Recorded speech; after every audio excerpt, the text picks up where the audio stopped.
बोलिए गोवर्धन नाथ की जय।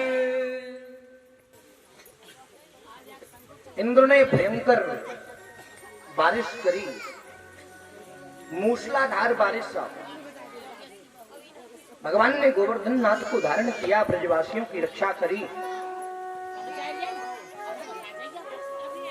गोवर्धन महाराज को 7 दिन बाद इंद्र ने आकर के भगवान से प्रार्थना करी, निवेदन किया। भगवान ने गोवर्धन नाथ को नीचे स्थापित कर दिया। ब्रजवासियों ने मिलकर पूजा करी गोवर्धन नाथ की। हे गोवर्धन नाथ, तुमने हमारी रक्षा करी, संपूर्ण ब्रजमंडल को बचा लिया। कलयुग के प्रत्यक्ष देव है गोवर्धन नाथ। किसी कामना से परिक्रमा कर आओ, दर्शन कर आओ, कामना सिद्ध हो जाती है।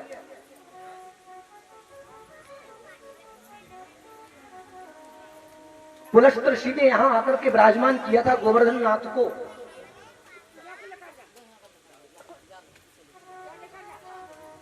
परीक्षित ने सुखदेव जी से प्रश्न किया यहां पर एक, और बहुत अद्भुत प्रश्न है, हम सबके लिए भी काम का है। राधे राधे बोलो प्रेम से। परीक्षित ने कहा, महाराज एक बात बताइए, इतनी भयंकर मूसलाधार बारिश हुई,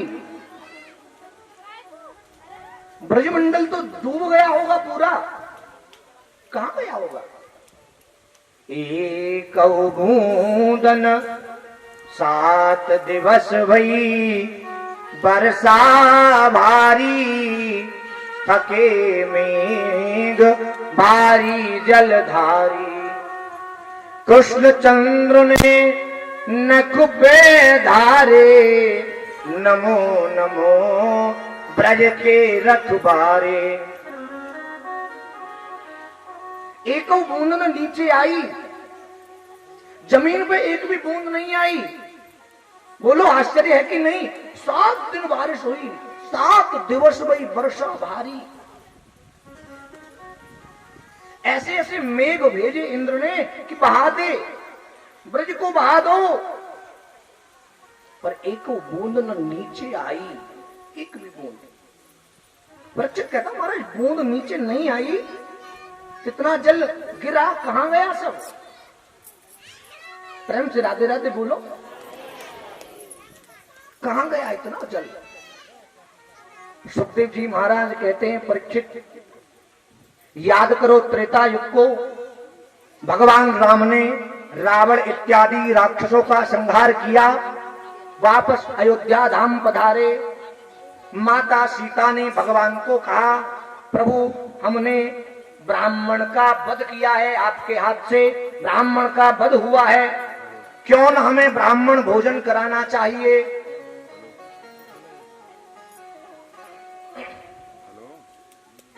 प्रसन्न हो गए भगवान, ठीक है भोजन कराना चाहिए, बिल्कुल। किसको बुलाया जाए? ऐसा ब्राह्मण बुलाना महाराज जो खूब खावे, मन भर खावे कम से कम। सीता जी ने राम जी से कहा, महाराज मैंने कहा हस्त पुष्ट तंदुरुस्त ब्राह्मण लियो, तुम तो सूखो ठर्रो ब्राह्मण ले आए, ये का खावे गो? भगवान बोले, खिलाओ तो सही। अगस्त ऋषि है ये, 7 समुद्रों को ओक में भर के पी जाते हैं।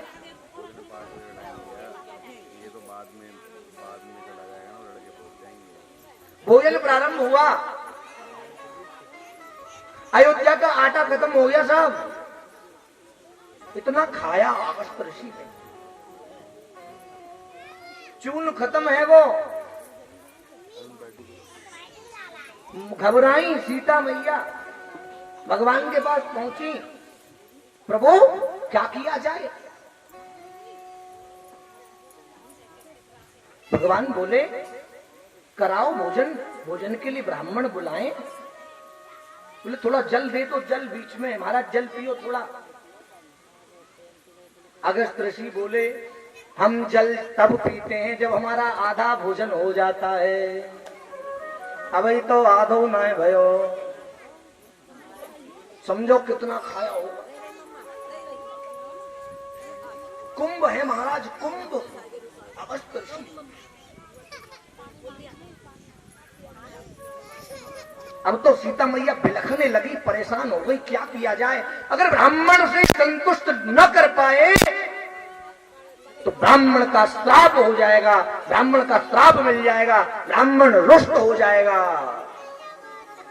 इससे अच्छा तो कराते ही ना। और राम जी ने उपाय बताया। राम जी ने कहा एक तुलसी के पत्र पर राम लिख करके उनकी थाली में परोस दो। तुलसी के पत्ते पर राम अंकित किया। अगस्त ऋषि के सामने जैसे ही रखा, अगस्त ऋषि ने डकार ली और कहा माता मेरा पेट भर गया है, थोड़ा जल पी लो महाराज। अब जल की जगह मेरे अंदर नहीं है, पेट में। भगवान राम ने आकर के कहा कि अब तो नहीं, जब भोजन इतना करोगे तो जल कितना पियोगे, इसलिए जल के लिए मैं जब द्वापर युग में अवतार लेकर के आऊंगा, कृष्ण लीला करूंगा, तब गोवर्धन नाथ के यहां पर आपको संपूर्ण जल की तृप्ति प्राप्त होगी। आज गोवर्धन नाथ में आकर के वो जो जल गिरा, एक बूंद न नीचे आई, ओक लगा करके अगस्त ऋषि ने संपूर्ण जल को अपने उदर में समाहित कर लिया। सब मारा। इंद्र आया, गाय मैया को आगे करके, भगवान रुष्ट थे इंद्र से। इंद्र को जब भान हुआ कि कृष्ण कोई साधारण नहीं, परब्रह्म परमात्मा अवतरण लेकर के पृथ्वी पर आए हैं ब्रजवासियों के साथ, वेदों के ऋचाओं के साथ, वेदों के मंत्रों के साथ, देवता भी अन्य अन्य रूप धारण करके ब्रजमंडल में भगवान की लीला में साथ देने के लिए पधारे हैं।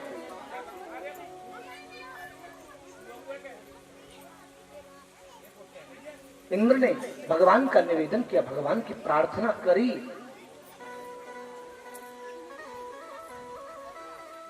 दूध की धारा लगाई, गाय को आगे करके आया, अनेकों श्लोकों से निवेदन किया।